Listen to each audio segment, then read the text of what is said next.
Saya diserang karena ingin memberi makan bergizi untuk anak-anak Indonesia. Memberi makan untuk anak-anak Indonesia, untuk ibu-ibu hamil, untuk orang-orang lansia,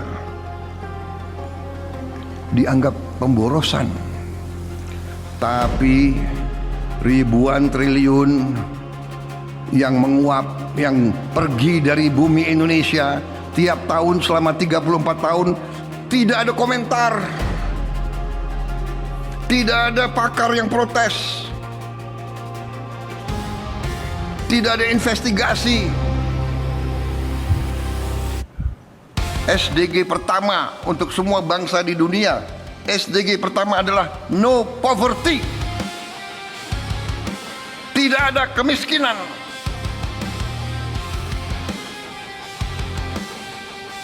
Kalau kita mau bantu rakyat kita yang miskin, dibilang pemborosan.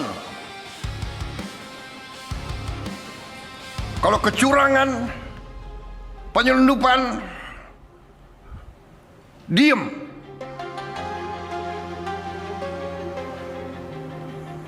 Orang besar kasih kredit terus triliunan.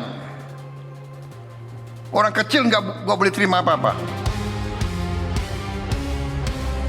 Ini bukan pidato basa-basi politik biasa, bro. Jujur, merinding banget ngelihat ketegasan Presiden Prabowo waktu beliau nge-spill fakta pahit sampai akhirnya harus ngegas keras di depan jajaran kabinetnya sendiri pada sidang paripurna Juli 2026 ini.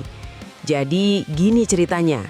Dalam pidato evaluasi 1,5 tahun Kabinet Merah Putih tersebut, Pak Prabowo ngebongkar realitas soal negara kita. Intinya, kekayaan kita banyak yang bocor. Beliau blak-blakan nyentil praktek transfer pricing, manipulasi ekspor, sampai penyelundupan yang bikin negara rugi ribuan triliun tiap tahun. Bahkan, beliau melempar fakta logis yang mind-blowing. Gimana ceritanya Indonesia sebagai penghasil sawit terbesar di dunia, tapi minyak gorengnya sempat goib berminggu-minggu. Make sense nggak tuh? Telah terjadi mengalir keluar kekayaan kita secara signifikan. Ribuan triliun, ratusan miliar dolar tiap tahun dengan praktek-praktek under invoicing, pemalsuan laporan. Under invoicing adalah pemalsuan laporan perdagangan. Nah, akumulasi kekesalan soal uang negara yang dirampok inilah yang jadi pelatuk emosi beliau. Kenapa Pak Prabowo sampai setegas dan sekeras itu? Jawabannya, 1. Kemunafikan. Beliau itu muak banget sama pihak-pihak yang bungkam dan pura-pura buta waktu triliunan uang negara bocor dicuri koruptor atau penyelundup. Tapi, giliran uang negara itu dipakai buat program makan bergizi gratis, buat ngasih makan anak sekolah, ibu hamil, dan lansia, orang-orang ini mendadak muncul dan teriak kalau itu pemborosan. Buat Pak Prabowo, pondasi peradaban sebuah negara itu simpel. Rakyatnya nggak boleh lapar. Jadi wajar aja kalau beliau pasang badan habis-habisan. Zero hunger. Zero hunger, tidak boleh ada orang Indonesia yang lapar. Saya minta belajar, kita belajar dari negara-negara lain. Jangan malu belajar. Tapi Pak Presiden nggak cuma sekedar marah-marah, bro. Beliau bawa receipts alias bukti nyata hasil kerja nyata pemerintahannya. Beliau mengembalikan lagi arah negara ke UUD 1945 pasal 33 dan 34 bahwa fakir miskin itu wajib dipelihara negara. Hasilnya, gokil sih. Indonesia sekarang sukses swasembada 8 komoditas pangan. Cadangan beras kita cetak rekor tertinggi dalam sejarah. Nggak cuma itu, di sektor energi kita udah bisa produksi B50 alias campuran biodiesel 50%, yang artinya kita udah stop impor solar. Ini semua bukti konkret kalau Indonesia lagi on the right track menuju target dunia zero poverty dan zero hunger. Jadi, buat kalian yang masih nanya, kenapa Pak Prabowo bisa seemosi itu pas ngebela hak rakyat kecil? Kalian harus dengar sendiri momen epik ini. Daripada penasaran gimana aura tajam sang presiden saat membungkam para pengkritik, langsung aja kita simak cuplikannya berikut ini. Kita paham ada ketimpangan di masyarakat kita. Tapi terus terang saja saya katakan di mana-mana, saya sendiri sebagai presiden, sebagai yang diberi mandat bersama saudara wakil presiden, kita disumpah, saya sendiri tidak menduga sesungguhnya betapa beberapa masalah itu sangat di luar perkiraan kita. Terjadi suatu distorsi terhadap perekonomian kita. Telah terjadi mengalir keluar kekayaan kita secara signifikan. Ribuan triliun, ratusan miliar dolar tiap tahun. Dengan praktek-praktek under invoicing, pemalsuan laporan. Under invoicing adalah pemalsuan laporan perdagangan. Praktek-praktek transfer pricing, praktek-praktek penyelundupan. Hal-hal yang sesungguhnya sungguh tidak masuk akal dan sesungguhnya tidak adil bagi bangsa kita. Dan ini bukan data dari kita, ini data internasional, ini data dari lembaga-lembaga internasional, ini data dari PBB di antaranya. Tapi seluruh bangsa sudah merasakan, semua pelaku ekonomi sudah mengerti hal ini, di dalam negeri dan di luar negeri, semua tahu negara penghasil kelapa sawit terbesar di dunia sempat berminggu-minggu hilang minyak goreng. Sesuatu yang tidak masuk di akal. Saudara-saudara.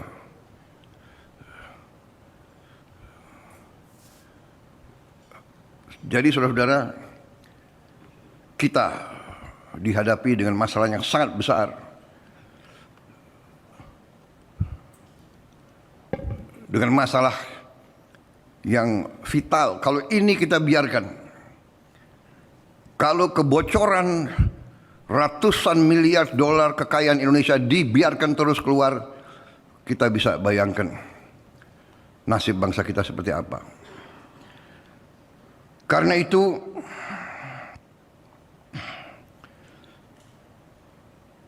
saya ingatkan, kita diberi mandat untuk menyelesaikan masalah, dan seharusnya kita bangga bahwa ternyata dalam kurun waktu ini telah banyak masalah dan kesulitan yang telah kita selesaikan. Mungkin hitungan kita terakhir lebih dari 108 masalah, 110 masalah yang kita selesaikan dalam 1 tahun lebih, 18 bulan pemerintahan kita. Ini prestasi yang bukan kecil. Kita rendah hati. Kita tidak mau menupuk-nupuk dada. Kita tidak mau dan kita tidak boleh besar kepala, tidak boleh sombong. Itu watak kita sebenarnya. Watak bangsa kita. Ojo dumeh. Tetapi kalau kita berprestasi, kita harus akui bahwa kita berprestasi. Tidak ada bangsa lain yang akan menghormati kita kalau kita tidak menghormati bangsa kita sendiri. Bangsa yang besar adalah bangsa yang bisa menghormati dan menghargai pahlawan-pahlawannya. Bangsa yang besar adalah bangsa yang bisa memahami kesulitan dan tantangan yang dihadapinya, tapi juga bisa menghormati dan menghargai prestasi yang dia capai. Saudara-saudara, tanpa kita sadar karena kita sibuk dengan bekerja, kita ternyata dalam tahap ini ada hal-hal yang sangat membanggakan. Saudara-saudara, setiap negara, setiap perekonomian itu pasti diukur. Dan kita punya ukuran. Kita bertanya, apakah bangsa itu bisa memberi pangan, memberi makan untuk rakyatnya? Itu yang paling mendasar. Untuk apa kita merdeka? Untuk apa kita punya NKRI? Kalau kita tidak bisa memberi yang paling dasar dari sebuah peradaban. Yang paling dasar adalah makan, pangan. Kalau ada orang-orang pintar mengatakan bahwa ada yang lebih penting dari perut yang lapar, ya saya persilahkan, saudara-saudara. Yang saya tahu dari sejarah ribuan tahun peradaban manusia, tidak ada masyarakat yang bertahan tanpa pangan. Punah. Peradaban punah kalau tidak ada makan. Untuk menjamin pangan perlu air, perlu lingkungan yang dilestarikan, perlu lahan yang subur, perlu kebijakan yang benar. Kita bertanya sekarang, apakah harga pangan terkendali? Apakah pupuk tersedia untuk rakyat, untuk petani, dan harga yang terjangkau? Kita bertanya, apakah anak-anak sekolah memperoleh makanan bergizi di sekolah? Saudara-saudara, saya diserang karena ingin memberi makan bergizi untuk anak-anak Indonesia. Memberi makan untuk anak-anak Indonesia, untuk ibu-ibu hamil, untuk orang-orang lansia, dianggap pemborosan. Tapi ribuan triliun yang menguap, yang pergi dari bumi Indonesia tiap tahun selama 34 tahun, tidak ada komentar. Tidak ada pakar yang protes. Tidak ada investigasi.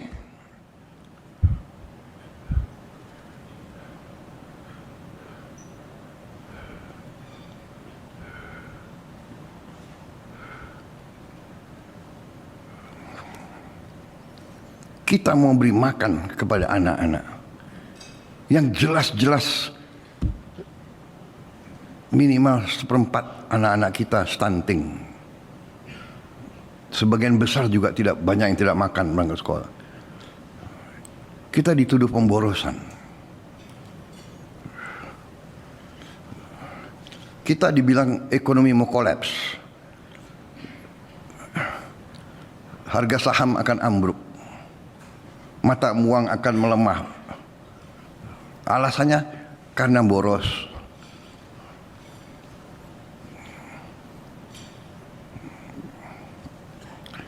Saudara-saudara, saya punya keyakinan bahwa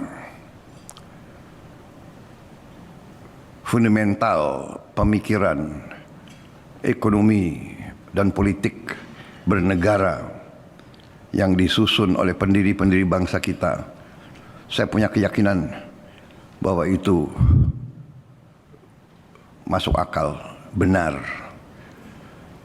Undang-Undang Dasar 1945 lahir dari perjuangan lama lahir dari pengalaman penjajahan, lahir dari imperialisme. Apa arti imperialisme? Imperialisme artinya adalah diambilnya kekayaan sebuah bangsa oleh bangsa lain.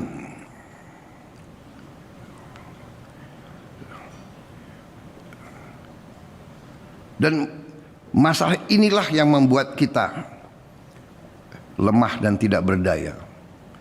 Sehingga pendiri-pendiri bangsa kita melalui perjuangan berat dan lama dan berujung di suatu perjuangan fisik, mereka memiliki filosofi. Mereka telah merumuskan suatu filosofi. Filosofi adalah Pancasila. Dan Pancasila ini adalah suatu filosofi yang utuh, yang integralistik. Di situ ada pemahaman ekonomi. Ekonomi Pancasila harus ekonomi yang juga berkeadilan.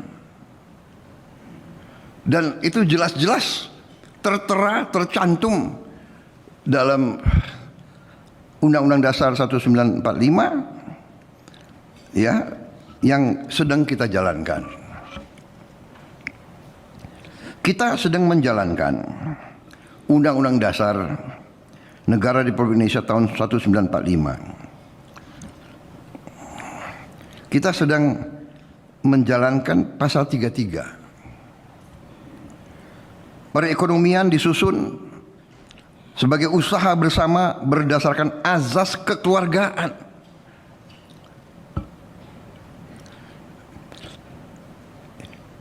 Ini jangan dianggap suatu slogan atau suatu retorika yang indah. Perekonomian disusun sebagai usaha bersama berdasar atas azas kekeluargaan. Berarti seluruh anak bangsa ini bagian dari keluarga besar NKRI. Tidak boleh ada satu elemen, satu pihak yang menindas pihak lain.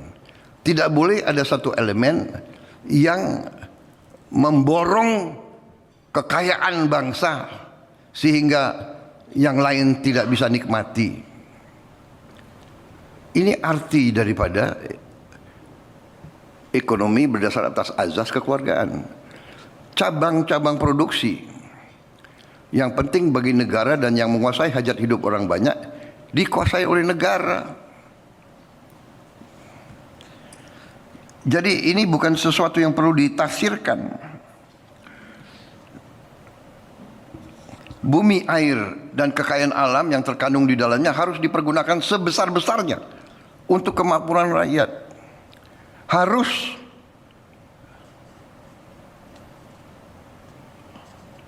digunakan, ya, dikuasai oleh negara dan dipergunakan untuk sebesar-besar kemakmuran rakyat.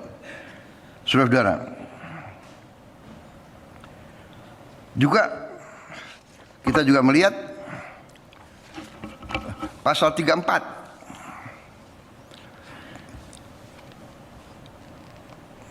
Ini perintah undang-undang, fakir miskin dan anak-anak yang terlantar dipelihara oleh negara. Ini sedang kita jalankan. Pasal 3 untuk mengamankan sumber daya ekonomi supaya kita dapat uang. Dari pasal 3 kita menjalankan pasal 34. Jadi itulah, kita tidak boleh membiarkan anak-anak orang miskin terus miskin. Kita tidak boleh membiarkan anak-anak tidak ada harapan sekolah.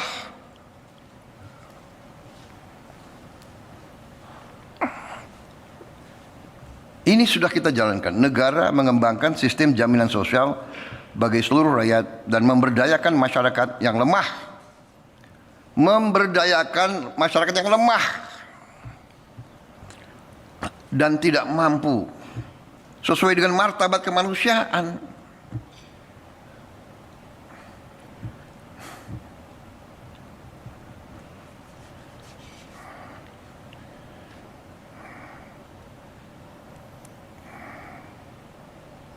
Negara bertanggung jawab atas penyediaan fasilitas pelayanan kesehatan dan fasilitas pelayanan umum yang layak.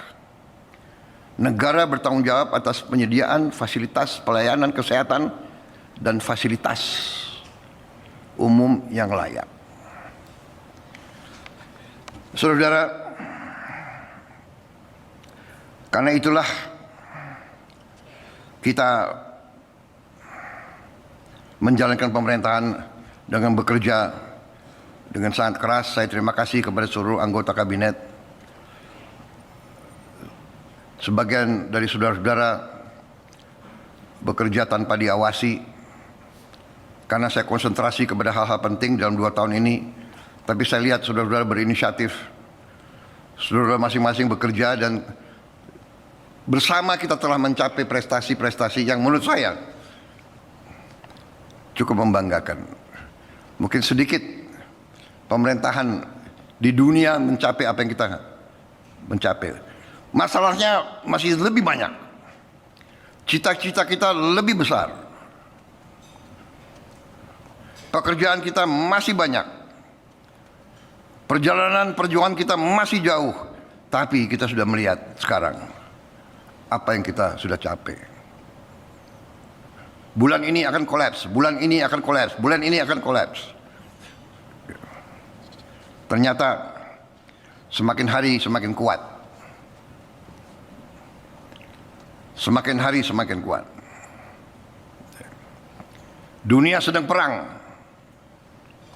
Banyak negara termasuk risau dan panik masalah pangan. Kita sudah duluan swasembada pangan. Masalah energi pun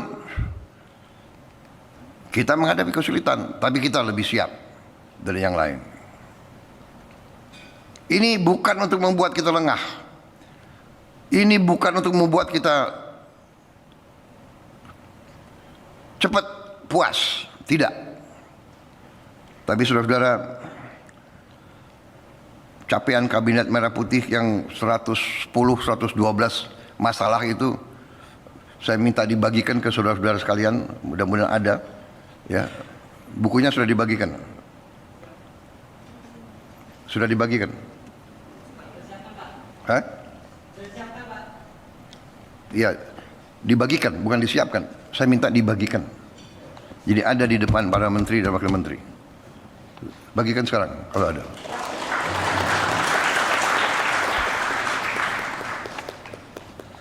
Ya, saudara-saudara. Saudara-saudara, prestasi kita cukup besar. Prestasi kita nanti sejarah akan mencatat. Tadi saya sudah sebut kita sudah swasembada pangan 8 komoditas pangan.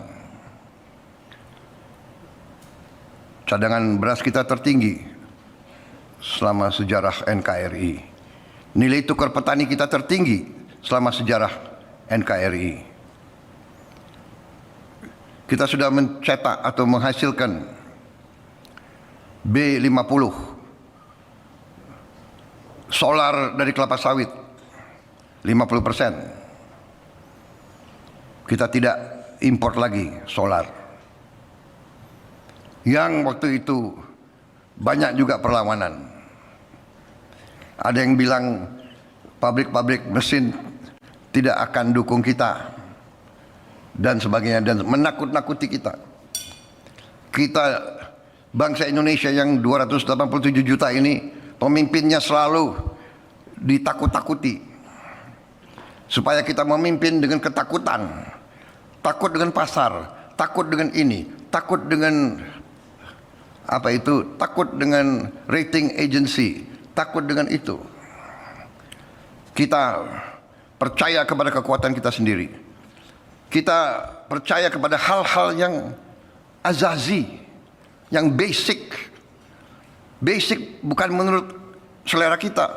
Basic menurut pakar-pakar dunia. Basic menurut PBB. Sustainable Development Goal.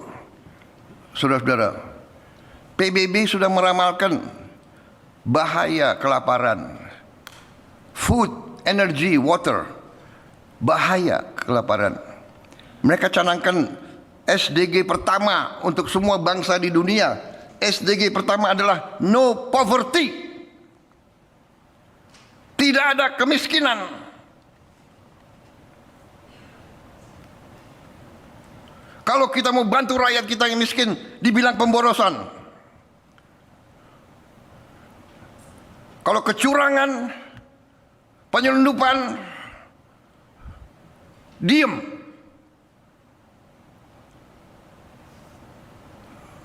Orang besar kasih kredit terus triliunan. Orang kecil nggak boleh terima apa-apa. Zero hunger. Zero hunger, tidak boleh ada orang Indonesia yang lapar. Saya minta belajar. Kita belajar dari negara-negara lain. Jangan malu belajar. Kirim tim ke India, kirim tim ke Brazil, kirim tim ke Tiongkok, kirim tim ke negara-negara Vietnam. Belajar bagaimana mereka hilangkan kelaparan. Tidak boleh anggota G20 Indonesia ada rakyat yang lapar.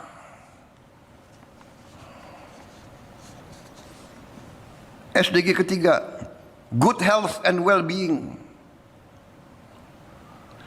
Nomor 4, quality education. 5, gender equality. 6, clean water. 7, affordable and clean energy. Decent work and economic growth. Industry, innovation, infrastructure, reduced inequalities. Saudara-saudara, ini yang kita sedang kerjakan. Ini yang sedang kita kerjakan, saudara-saudara. Ya. Jadi jangan ragu-ragu. Kita berada di jalan yang benar. Kita berada di jalan yang rasional. Yang tidak rasional adalah tadi illegal mining, illegal kebun, illegal logging, penyelundupan, under invoicing, transfer pricing. Itu adalah fraud, itu adalah pidana, itu yang tidak rasional. Jangan dibalik. Yang sudah diramalkan zaman edan, yang benar disalahkan, ya kan? Yang salah dibenarkan. Ini tidak. Kita yakin kita di atas jalan yang benar.